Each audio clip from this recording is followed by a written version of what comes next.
Television naje musinzido okubeera nga temugoberera very beautiful morning afternoon evening kijja kusuzira bude ki video wegene kubeera nga tekutukira ku Fahad Pro UG of course oga kunonyeza agudo mu bitundu by'eggwanga ebyenjawulo naddala gwe tusobodde okubeera nga tutuka ku video antirako ekigalo liking sharingirako abala ku box ako wansi tujja kukkirira tubeere nga of course tuwuliziganya ku biki ebiri mu kubeera nga temunange bitambula amawulire agava mu ggwanga ly'ettaka si malungi n'akamu era nga abawagizi b'omukulu amanyikidwa nga Fred Lumbuye mubeere nga tebanange muteeka mu ssala kubanga otherwise embeera erabikanga ekutte wansi ne waggulu kakati no waliwo speculations ezisobola okubeera nga tezitambula nti Fred Lumbuye nti essaawa yonna this very month nga tegulina kubeera nga teguggwako omwezi guno agenda kubeera nga temunange akomezebwawo mu ggwanga ly'e Uganda mu negotiations oba okuteeseganya kwamaze dde okubeera nga tekuggwa era very soon agenda kubeera nga te akomezebwawo mu ggwanga ly'e Uganda abaana b'enjawulo batandise okubeera nga tebakola videos nga beegayirira omukulembeze w'eggwanga ery'ettaka abeere nga takwatibwisa omukulu oyo Fred Lumbuye abeere nga temunange agaana okubeera nga tamukomyawo mu ggwanga ly'e Uganda era ngenda kubeera nga te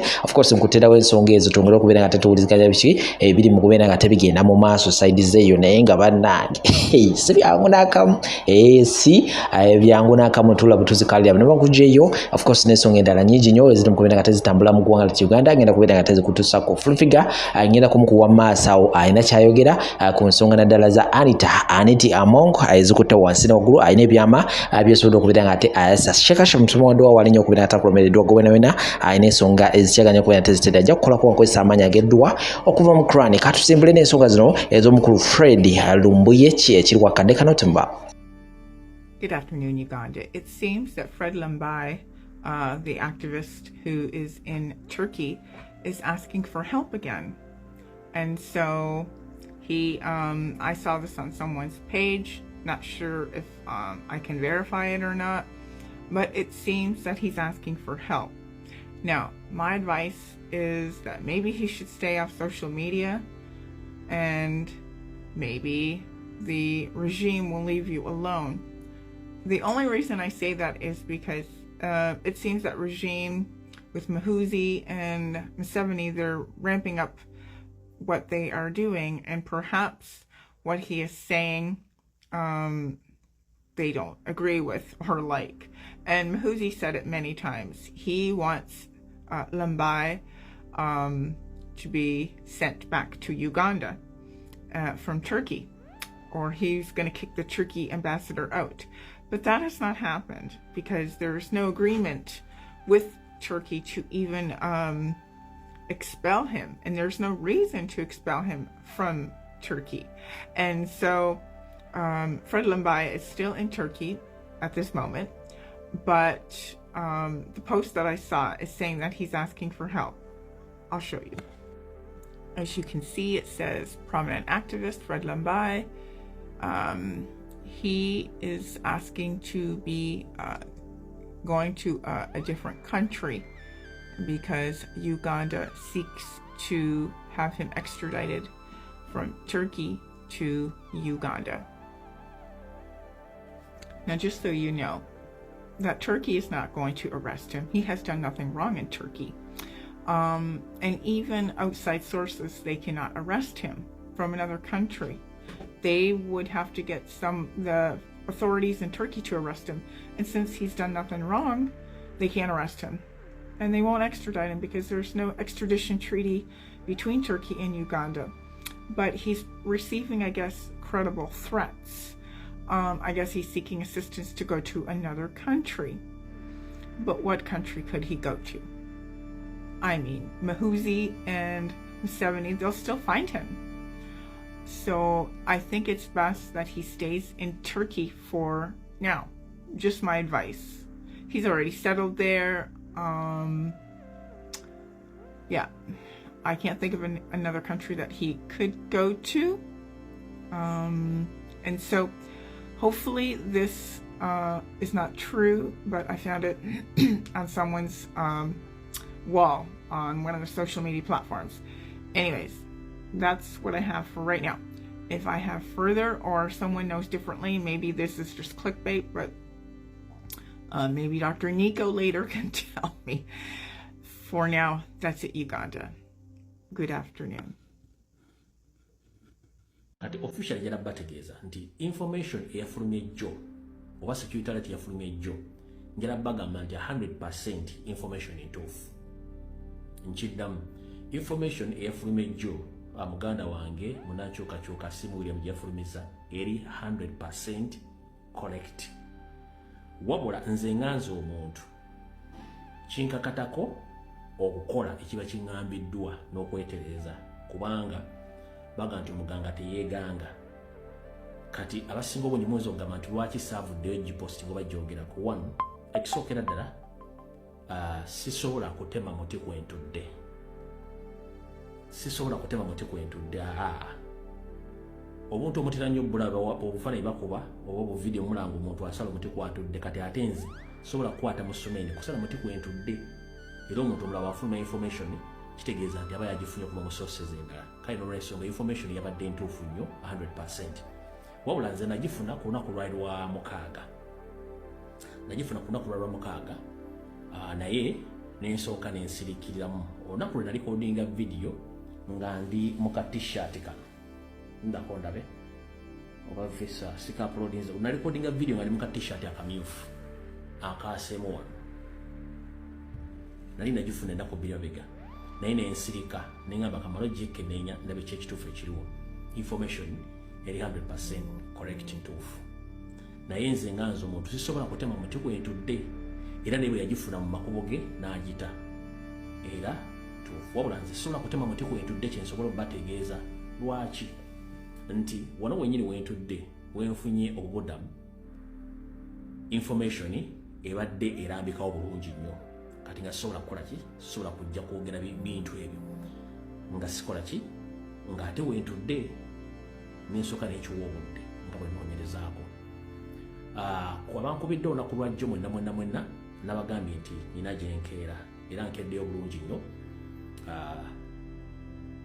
Mu yafeesi gye nkedde nemberako ensonga ze maliriza bulungi nnyo era nezindaga nti mukululo gwange mulungi nnyo tegulina buzibu okusinziira ku biki nga bwe mbiraba. Naye ekyo tekinneeyibaaza ttama ku kubeerawo kwange ng'omuntu. Tekinneeyibaaza ttama ku kubeerawo kwange ng'omuntu. So nange nnina okubeeramu ng'omuntu. Kyekikulu kya byonna. Kale mwenna abadde beraliikiridde nkimanyi munjagala nnyo mwagala n'enkyukakyuka. Naye nga bulijjo ensanafu etambula egaludde nange egaludde. Ekisinga obukulu ekituufu kiri nti wano nduddewo nnyo nandibadde navaawo dda naye nasibulwa ebigere mu ngeri omu endala. One, bannaye amawulire ge tulinawo ge mawulire ag'okuzza Lumbuye Uganda. Gavumenti y'ettaka n'eye Uganda zaakolaganye essaawa yonna zandikuleetera Lumbuye. Naye navaayo wano ne mbagamba nti gwe oba tolitegeera politics nti it is a dirty game olifa oli musiru. Kubanga lwaki muvoola ne muvoola Lumbuye navoola yavoola CDF wa Uganda yakwata ente yazina baganda besimanyi yakola biki n'abika Janet bye byanyiizizza ennyo General Muhoozi okulemera nnyo ku nsonga ya Lumbuye okumuzza wano. Nabagamba mwemba temutegeera abategeera politics be ba Bobi Wine, Madam Zedriga ne Ssenyonyi lwaki bo tebavoola. Lwaki tebavoola? Tolirabayo video ya Madam Zedriga nga voola nti simanyi wakwata ente Muhoozi wakola biki. Ebyo tebabikola ku babbo bamanyi kiyitibwa politics. Naye n'otunulira Bakisekka n'otunulira Aflandani Lumbuye muvoola ebisibizza abaana byebyo. Tewali kirala kuba mwe temutegeera politics nti kazannyo k'abagezi. Ffe twamutegeera ne tukita.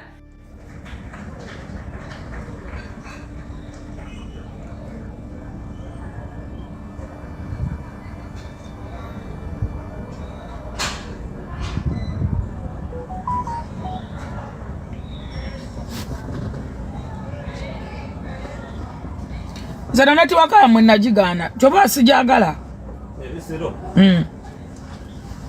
Nze sijagala sagala wifi, sagala kosa wifi.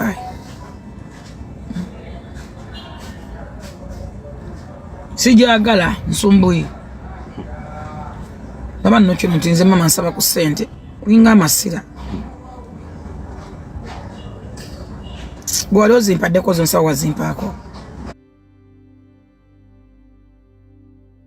Wazimpako.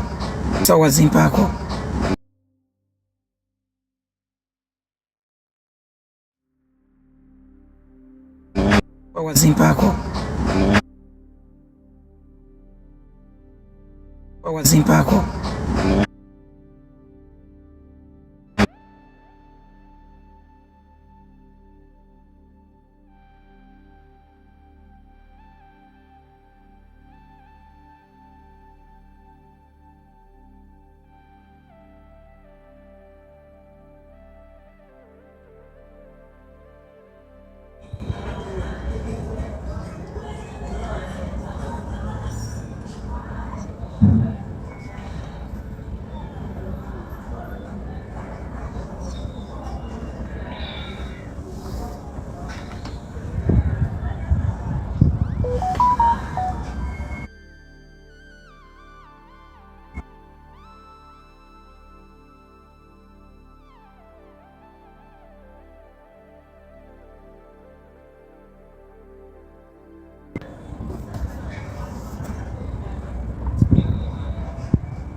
onabuza Gomesi analuba we yadola yabadde kyatalabe yabadde kyajjambala ngwetu nateka wa masa 2 chapter naye eri closed ekikulu nti yasuze yekibuli kati gwa kwennyonnyolako nnyo talina kyagamba bantu ekikulu nti yasulayo kyoba omanya oba oyagala oba toyagala kati wakumala kwennyonnyolako nnyo otegedde ensonga eyo chapter eri closed ekikulu yasulayo oba oyagala oba toyagala yasulayo kati alina okunnyonnyola ennyo abantu ennyo bino si byakunnyonnyola Gomesi girinde anyway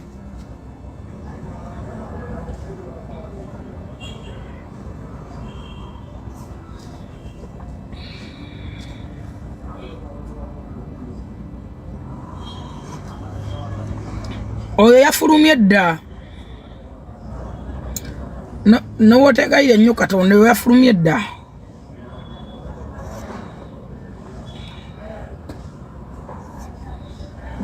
oyo si kyalina budde bwe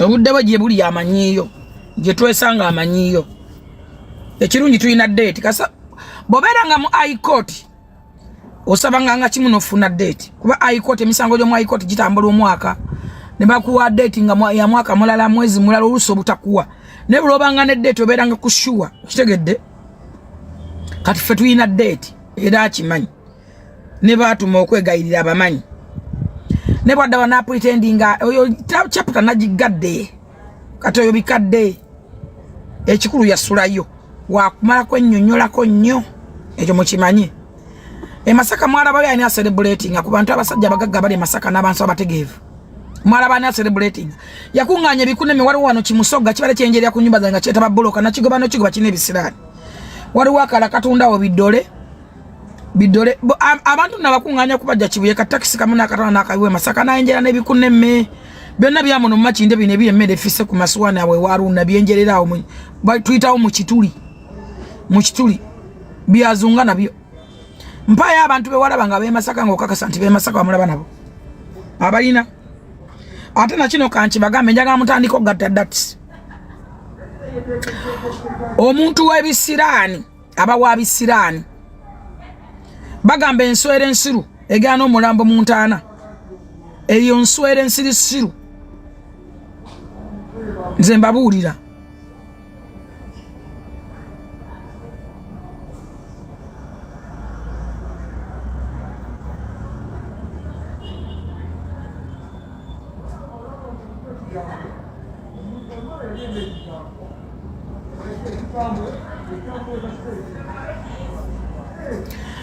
enswere ensiru egano mulambo muntana mukitegera bulungi njagala ogatte dati zino bwe yagenda kubukedde nabbe emmotoka program gye yali akola ne TV bagisiimulirawo ddala abanteyiwo yayenda ku musajja bamwita Raymond ogwe yazalamu ebyana ebikulu bye biyiwa eminyira bamwita Raymond nakate wali amanyi wali ayambala sapatu emu endala ya green endala ya bulu yali mugagga era yamwendako lwa ssente yamukuba ekisani kye bayita makunna kiri makunale Raymond ayambala sapato emu ya green endala ya kakobe munonyereze ko genda okole research bwe yagenda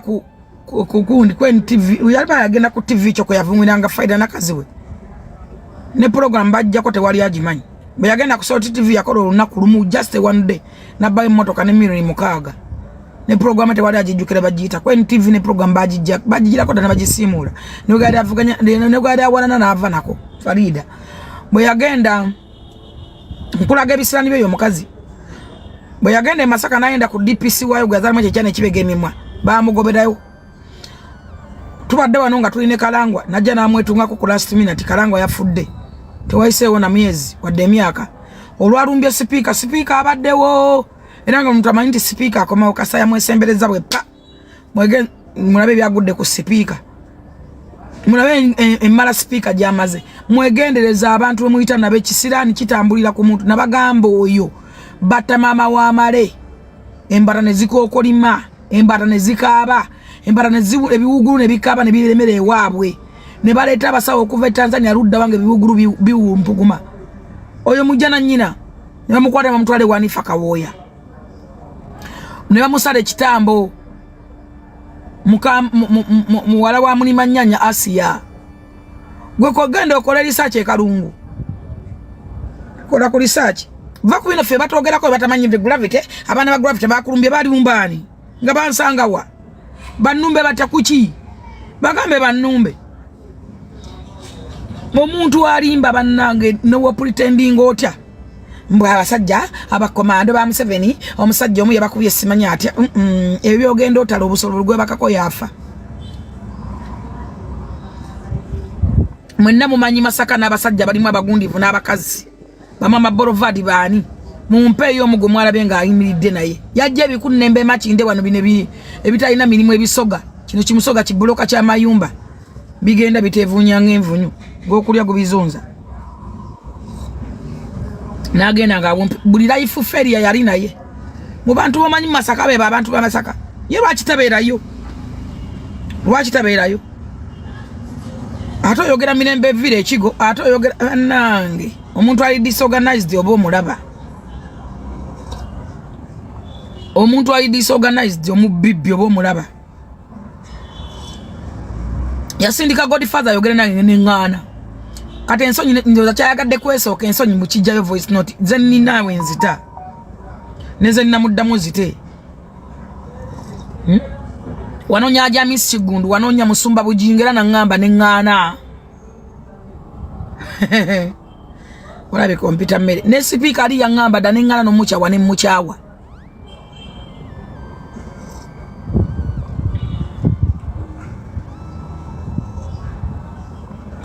gwechobo manya to yina kyogamba bantu wasulambuya kati oli wako ennyonnyola ko nnyo second njagala ensenji bulire njigambe nti oli convict era nze naluba wamwe wonyora tekayogo musango buli convict okirizo adde okubeera kubeero siwe ekyalo you were convict non suspect oli convict mbitabo bya Ruzira ngo okakasiddwa nti you were convict ekyo njagala okimanya batakimanyi bakitegeere bakusibe Ruzira emirundi 3 lwa bubbi bukumpanya obulogo n'obusezi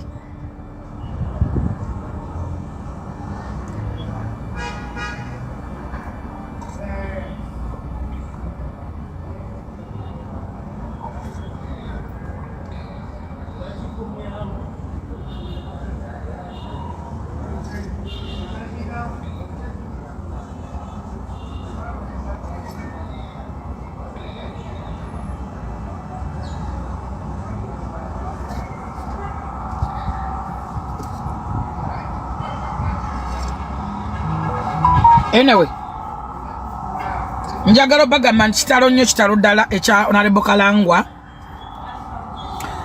abantu be Kayunga bafiiriddwa empologoma ya Kayunga oba oyagala oba toyagala Kalangwa tazikawo mukirize mugaane Kalanga alina ebirungi byakoze mu Kayunga, lesemu enkulaakulana, Kayunga okwogerwako. Abalungi abatuwuliriza era abatulaba, olunaku olwaleero tucaddeko ewa Sheikh Ashraf Dembe. Sebo nsanyusa okubalaba. Amannya agange nze Sheikh Ashraf Dembe. Akola ku bizibu by'enjawulo. Omuntu singa aba alina ebirwadde, musomereddwa, tumuwa amazzi ga lukuya nga bw'obadde ogalaba, tugenda abantu ku kyoto ne twokya emizimu emibi egibabaamu. N'okulomba edduwa abantu singa abeera ng'ali wano atuuse sobola okumulombera edduwa. Ne waba atatuuse nga mpadde amannya ge naye ng'ali wala. Neetaase ennamba yange yeeno eri 07 01 76 37 11. Nammwe bannyinaffe abali ebweru oyagala okuba nti oyagala okulombera ku dduwa ng'olina ebizibu viza zibuze amaka gakolongotana sente zikola zimpita mu ngalo ojja kumpeereza ekifaananyi kyo n'amannya go ebyo byokka bijja kummala nja kukulombera edduwa ojja kutereera. Olunaku olusembayo mu mwezi mba n'edduwa eyawamu ffenna n'abalwadde bange abakadde n'abapya. Salaamu alaikum warahmatullahi wabarakatuh.